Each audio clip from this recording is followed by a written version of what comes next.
Bueno, muchísimas gracias, Elena. Y seguimos con los ponentes.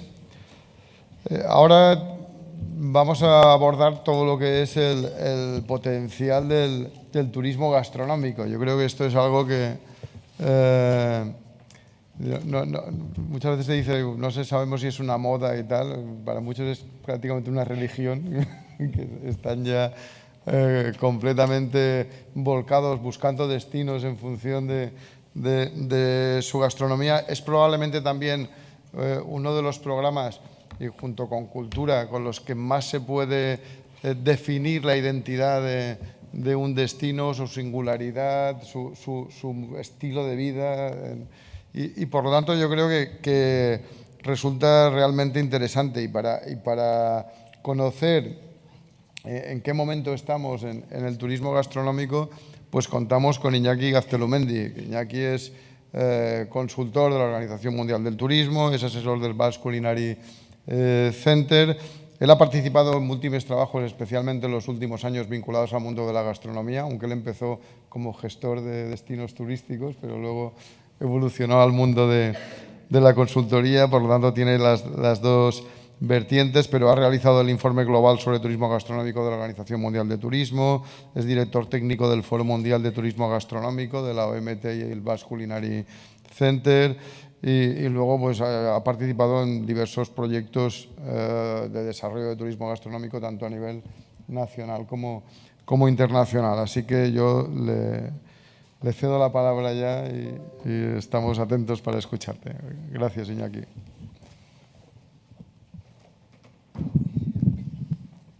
Si le doy el pasador, empieza a funcionar. Sí. Vale, pues se puede. No sé si he hecho algo mal. Ah, está aquí. Bueno, buenos días. Muchas gracias a la organización, obviamente, por invitarme, a Tony, a todo el equipo de la Asociación de Turismo de Valencia. Grandes amigos, además, siempre es una oportunidad extraordinaria de venir a Valencia. De hecho, ayer en la cena decían, oye, tú conoces muchos restaurantes en Valencia, tú vienes mucho habitualmente por aquí, ¿no? Pues sí, es gracias a mis compañeros que siempre convierten esto en una oportunidad fantástica. Quería empezar mi intervención haciendo una referencia, primero felicitar a todo lo que se ha hecho en relación al running. Para mí es un poco doloroso porque soy un ex-runner, porque hasta hace, bueno, he cambiado de cadera, entonces mi traumatólogo me ha prohibido correr. Seguramente si hubiera corrido más en Valencia y menos en San Sebastián, ¿no? Esas cuestas de 5 kilómetros continuos desde el principio, habría durado unos cuantos años más, ¿no? Pero estaba pensando precisamente, oye, ¿qué es lo que más nos gusta después de correr una media maratón, una maratón? Una cerveza, ¿verdad? Con lo cual, esto es lo que dice Murakami, ¿no? Que además de ser un gran escritor, además es un gran runner. Este sería una figura icónica para para vincular el mundo de la cultura y el mundo del deporte, ¿no? Con lo cual la gastronomía está presente continuamente en nuestras vidas, ¿no? Y es cierto, que ya estaba puesto. Yo, cuando me comentaron la oportunidad de venir a Valencia otra vez para disfrutar de la ciudad y de la gastronomía y de vuestra presencia, además, fue el momento en el que Anthony Bourdain decidió dejarnos, ¿no?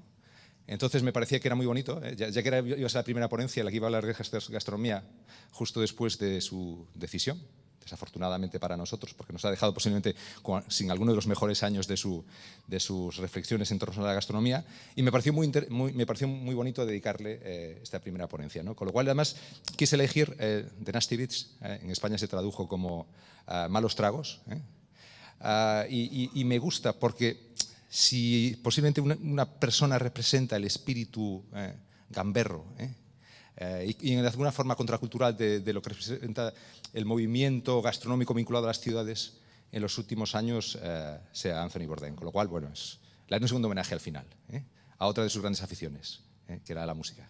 Entonces, sabéis que hubo una publicación internacional que dijo que la gastronomía es el nuevo rock and roll, y precisamente se fijaba precisamente en el valor que tenían figuras como la de Anthony.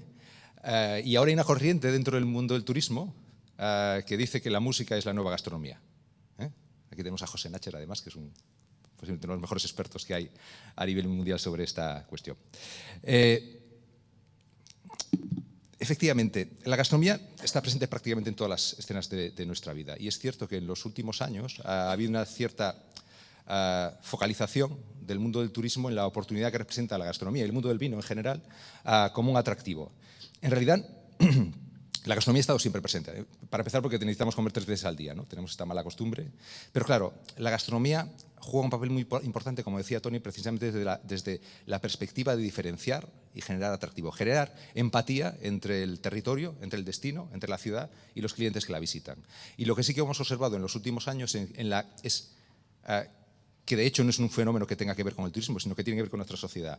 En el turismo estábamos acostumbrados durante muchos años a pensar desde la perspectiva de la oferta, que es lo que tenemos. Y yo creo que había aquí buenos ejemplos de ese cambio de paradigma en el sector turístico, que hemos empezado a pensar desde la perspectiva del cliente, desde la perspectiva de la demanda. Y lo que hemos observado en los últimos años es que la gastronomía cada vez se convertía en una de las motivaciones más importantes desde la perspectiva de la toma de decisiones de un consumidor turístico. Es decir, a lo mejor no era la primera motivación, no decidía venir a Valencia por su motivación principal fuera la gastronomía, pero digamos que dentro de la escala de valores que tenía a la hora de elegir un destino, la gastronomía cada vez jugaba un papel más importante. Y esto ha hecho pues, que muchos destinos, urbanos y no urbanos, pues decidan resituarse en esta orientación. Es un cambio de la sociedad y de alguna forma pues, los destinos nos vemos forzados a adaptarnos a este cambio. Algunos dicen que estamos en una revolución y me parece muy sugerente y muy sugestiva el concepto de revolución, porque en el fondo el turismo gastronómico ha estado presente siempre, al menos desde los últimos 200 o 300 años en nuestra vida. De hecho, cuando hablamos de revolución, decía Taleb Rifai, el ex secretario general de la OMT, que en estos momentos el mundo está entre 2 grandes revoluciones. La revolución tecnológica, que nos conecta digitalmente con todos nosotros, y la revolución turística, que nos conecta físicamente, que hace que esto que podemos hacer a través de Internet vivamos una experiencia real y auténtica en el destino al que visitamos. Y me parecía muy sugerente, precisamente, cuando uno hace una reflexión sobre la evolución del turismo y la gastronomía en los últimos años, en este caso siglos, se da cuenta que aquí empezó todo. Es decir, las revoluciones en el mundo de la gastronomía y en el mundo del turismo siempre van vinculados a otro tipo de procesos sociales, porque formamos parte de un ecosistema mucho más amplio del que representa el turismo y la gastronomía. Y cuando uno piensa en esta época, a finales del siglo XVIII, la época de los grandes cambios, de la revolución política que significó la Revolución Francesa, pero que detrás llevaba también la revolución industrial, que cambió también la forma de producir y la relación del ser humano con los medios de producción. No siempre las revoluciones tecnológicas llevan a progresos sociales. Aquí pone un pequeño paréntesis. Y hoy en día vemos una revolución que posiblemente un progreso tecnológico que no necesariamente nos lleva a un progreso social. Ya lo hablaremos seguramente en el debate.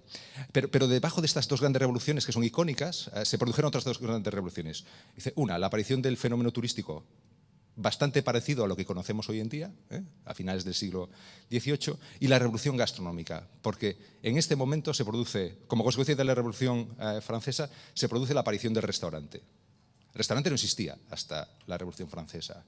Es una consecuencia directa de la Revolución Francesa, básicamente porque los cocineros, los chefs, trabajaban en las casas de los señores y de los nobles. Y claro, ya sabéis lo que hicieron con los señores y los nobles a finales del siglo XVIII, les cortaron la cabeza.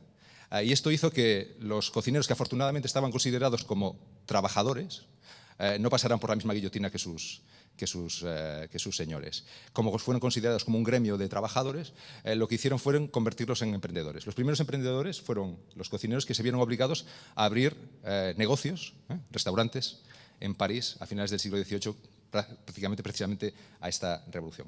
Con lo cual, cuando uno analiza la historia a lo largo de los últimos 200 y algo años, ve siempre estos vínculos entre las revoluciones políticas, sociales, industriales, económicas, acompañadas de ese proceso de cambio también en el sector turístico y en el sector gastronómico. Sería imposible entender la gastronomía que tenemos hoy en día, posiblemente, si la revolución que significó figuras como Escoffier, que de la mano de un señor llamado César Rech cambiaron por completo nuestra forma de entender los hoteles y la restauración a lo largo del siglo XIX.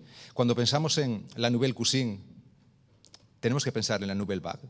Es decir, es un fenómeno que no se puede disociar. Es decir, estos cambios culturales están asociados a cambios también en la relación con el cliente. Es decir, al final, los cocineros también forman parte de la creatividad contemporánea, y esto es lo que creo que ahora empezamos a reconocer, el papel de la cocina dentro del punto de vista del patrimonio cultural y creativo, con lo cual, cuando uno piensa en Nouvelle Cuisine, tiene que pensar que detrás estaba la Nouvelle Vague y una forma también de relacionarse y de entender el mundo.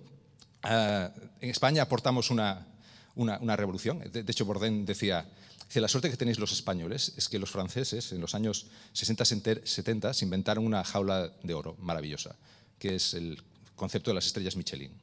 Y afortunadamente los españoles, los cocineros españoles, no tenéis por qué estar encerrados en esa jaula dorada. Podéis pensar con más libertad. Y de ahí surge el movimiento, que después ha sido reconocido con estrellas Michelin, pero encontramos muchos casos en toda España y en Valencia en particular. Aquí tenemos a un gran ejemplo, que es Emiliano, ¿no?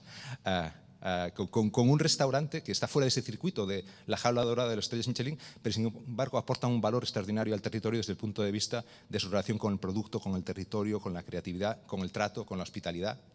Pues esto es lo que hemos cambiado.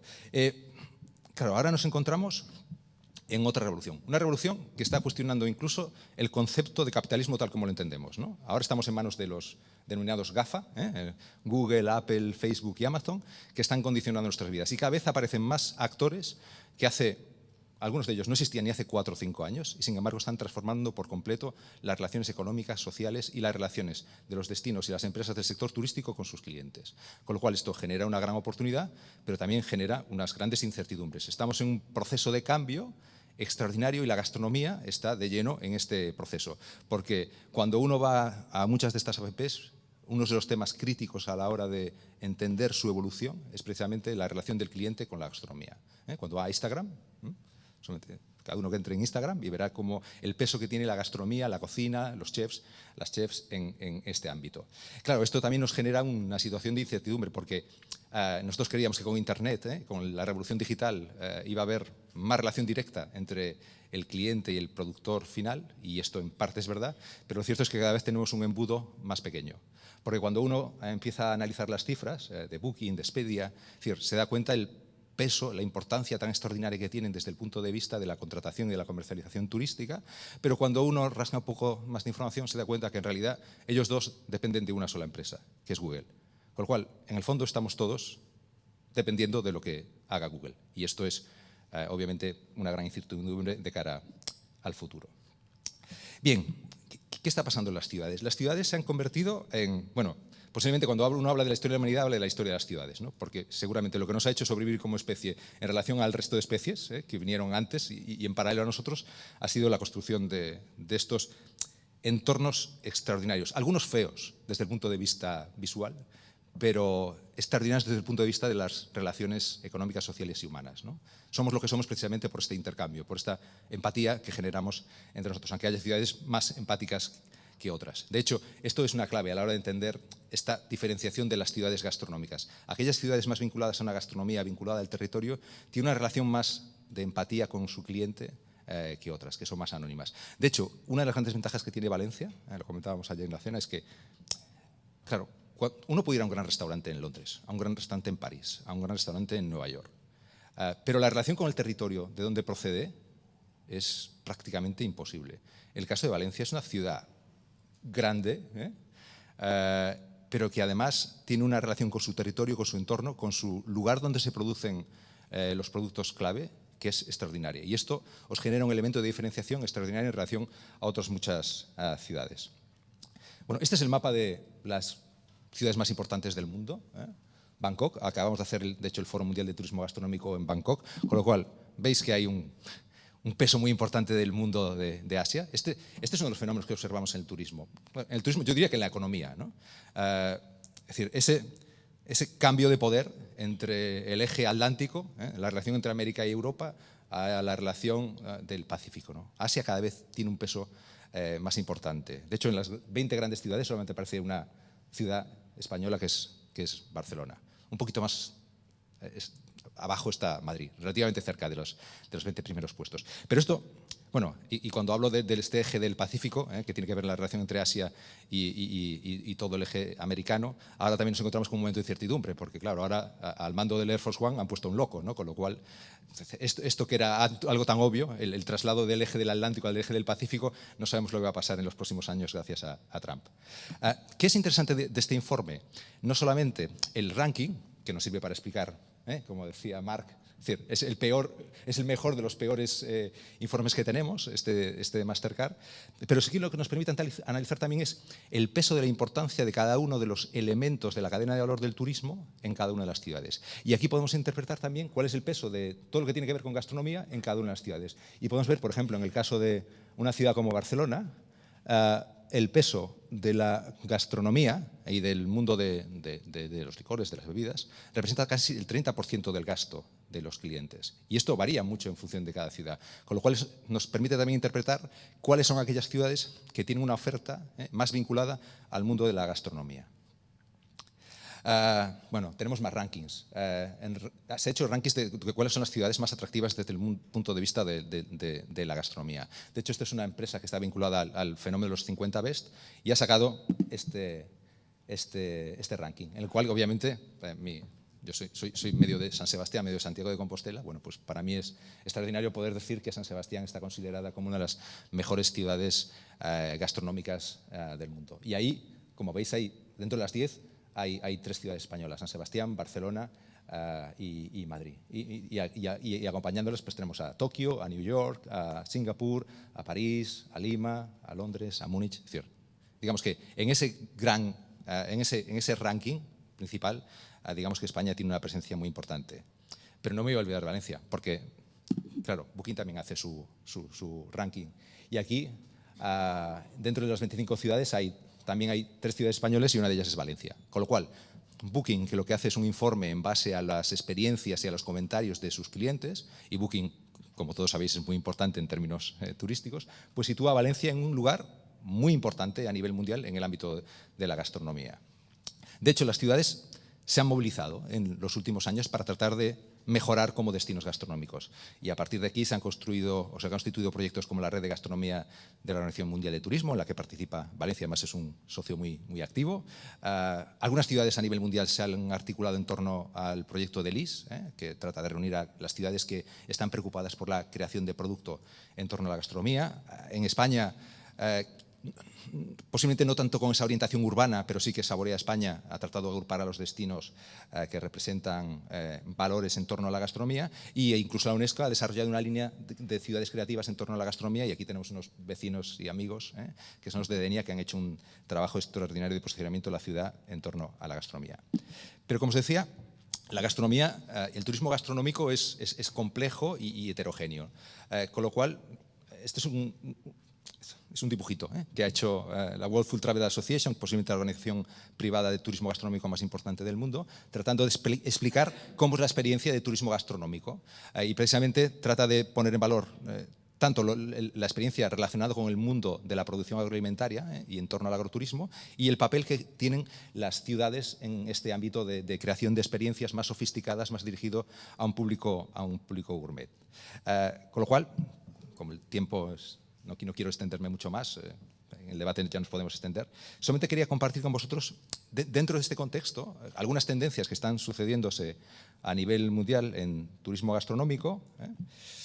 La primera de ellas es la ampliación del concepto de turismo gastronómico. Hemos superado ese concepto de que el turismo gastronómico era ir a restaurantes, y ahora entendemos la gastronomía como una cadena de valor que va desde el mundo de la producción al mundo de la distribución, al mundo de las ventas y al mundo de la restauración y al mundo de las experiencias. Es decir, es mucho más amplio, más rico y más variado las ofertas que hay vinculadas al turismo gastronómico que las del pasado, posiblemente al siglo XIX, que efectivamente la búsqueda de restaurantes era el objetivo de los gourmands. Estamos en este fenómeno del localismo, es decir, cómo al mismo tiempo ser capaces de poner en valor el patrimonio cultural del territorio y a la vez hacerlo global. Hay una gran preocupación por el cuidado del territorio, por el terroir y por la sostenibilidad. De hecho, dentro del turismo gastronómico posiblemente tenemos una narrativa extraordinaria para convertir destinos en destinos más sostenibles. Una de las grandes tendencias en el ámbito de la gastronomía es la preocupación de los consumidores por el desperdicio de comida, con lo cual el concepto de responsabilidad está implícito en el turismo gastronómico. La oferta es cada vez más variable y compleja, y lo que sí que observamos es que en este contexto en el que nos movemos hay nuevas cocinas que están emergiendo con mucha fuerza. En el pasado el Big Three, en términos de baloncesto, ya que ha comentado el Valencia Basket, éramos España, Francia e Italia, y hoy este terreno se ha ampliado mucho, y hay destinos, sobre todo del norte de Europa, de América Latina, en concreto Perú, México y Argentina. De México tengo una anécdota muy divertida recordando a nuestro homenajeado, a Anthony. Una de las anécdotas más divertidas que conozco de él es que lo invitaron, era el invitado estrella de un evento gastronómico de primer nivel en San Diego, California, y en el telediario estrella, en el momento de prime time, cometieron el error de querer entrevistar al niño terrible de la gastronomía, que era Anthony Bourdain. Entonces, después de una entrevista muy divertida, el comentarista le preguntó, dice, oye, pues ya que estamos en San Diego, ¿por qué no nos recomiendas algunos restaurantes para poder visitarlos esta noche y que la gente pueda conocer un poco más de la oferta gastronómica del territorio? Y Anthony dice, mira, en San Diego hay restaurantes maravillosos, extraordinarios, pero te voy a ser sincero. Si yo fuera de San Diego, lo que haría en estos momentos sería coger el coche, bajar 30 kilómetros, cruzar la frontera, ir a Tijuana e ir al restaurante Misión 19, que es posiblemente el mejor restaurante que hay en el Pacífico en estos momentos. Misión 19 es el restaurante de Javier Plasencia, que seguramente muchos no lo conoceréis, pero su familia fueron los que inventaron la ensalada César. Con lo cual es una persona, hablando de patrimonio cultural, la familia de Javier es patrimonio gastronómico ya no de México, sino del mundo, ¿no? Ellos inventaron también la margarita, un poquito más cerca de Tijuana. Y Javier Plasencia me contó, dice, claro, un día estábamos haciendo el trabajo normal y de repente empezamos a ver una cola de norteamericanos que se agolpaban en la puerta. Y no entendíamos por qué. Y fue efectivamente porque Anthony Bourdain, en un prime time en San Diego, pues decidió recomendar un restaurante en Tijuana. Y Tijuana en estos momentos es una de las ciudades seguramente más excitantes desde el punto de vista gastronómico que hay a nivel mundial. Y después nos encontramos con esa nueva forma de consumir, ¿no? Más experiencial y en el que el cliente final tiene un papel muy importante. Bueno, ¿qué aporta la gastronomía a las ciudades? Como decía Tony, aporta marca. Aporta un concepto de estilo de vida, y aquí precisamente el estilo de vida mediterráneo juega un papel muy importante. Nos ofrece la oportunidad de hacer productos experienciales, claro. La gastronomía es cultura, y si algo es la gastronomía es experiencial. Desde el momento que la disfrutamos, la tocamos y la comemos, la bebemos, ¿no? Nos aporta autenticidad, nos aporta empatía con la relación con nuestros clientes. Es muy diferente ir a un restaurante en Valencia que ir a un restaurante en Londres o que en Nueva York, y esta capacidad de contactar con el cliente final es extraordinaria. Nos aporta diferenciación, porque dentro de este mercado global del turismo urbano, ¿por qué hay que elegir Valencia o elegir otro destino? Nos aporta desde la perspectiva, y aquí yo creo que es cruzado, el turismo aporta cosmopolitismo a la gastronomía y la gastronomía aporta cosmopolitismo. Claro, no podemos pensar que en una ciudad como Valencia, una ciudad como Nueva York, toda la cocina tenga que ver con el territorio, y que todos los cocineros o todas las cocineras hagan una cocina del mismo estilo. Es decir, abre el mundo y esto… es decir, yo soy partidario de decir que la cultura que no evoluciona no es cultura. Y la gastronomía, como todas las artes culturales, está evolucionando. Nos aporta sostenibilidad y lo que es muy importante, que nos conecta con el maíz, nos aporta rentabilidad. El turista más vinculado, que su motivación importante es la gastronomía, es un turista que gasta bastante más dinero que cualquier turista de carácter medio, con posiblemente la excepción de nuestros amigos del turismo maíz, que están ahí en ese segmento de alto nivel. Bien, y ya para terminar, ¿qué están haciendo las ciudades, ¿no?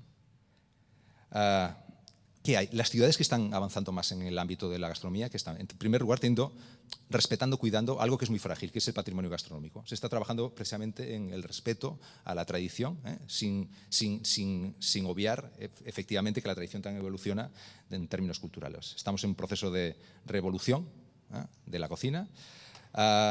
Se están produciendo también muchos fenómenos vinculados al street food, que aquí nos encontramos con muchas imposturas, ¿no?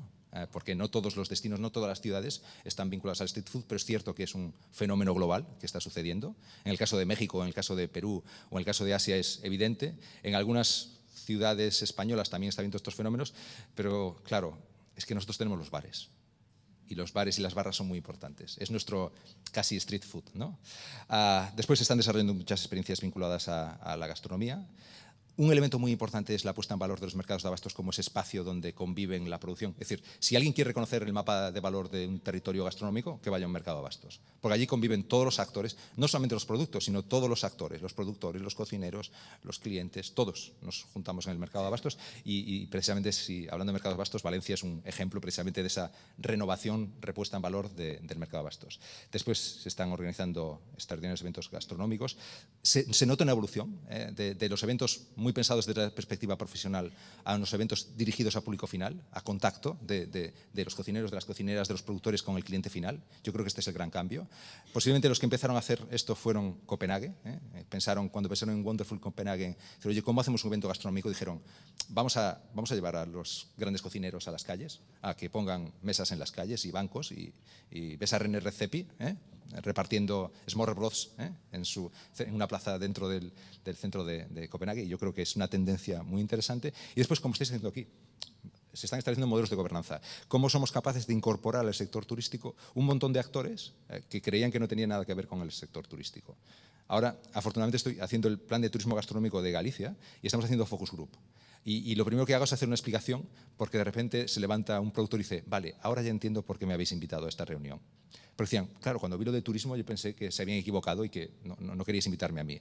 Pero cuando entienden el concepto de mapa de valor de la gastronomía y lo que pueden aportar al sector turístico, se dicen, vale, ahora ya entiendo lo que puedo aportar en este sector. Bueno, ya he terminado, ya digo, quería hacerle un homenaje. Antes dije que ese medio de publicación internacional dijo que la gastronomía era el nuevo rock and roll, pero Anthony Bourdain era punk, era más punk que rock and roll. Que del rock, ¿no? Y él, el libro Malos Tragos se lo dedicó a un grupo de música, es posiblemente uno de mis grupos preferidos de toda mi vida y posiblemente uno de los grupos que más ha influido en la música a nivel mundial. Con lo cual, termino mi intervención con el homenaje que él le hizo a su grupo de música preferido. Muchas gracias.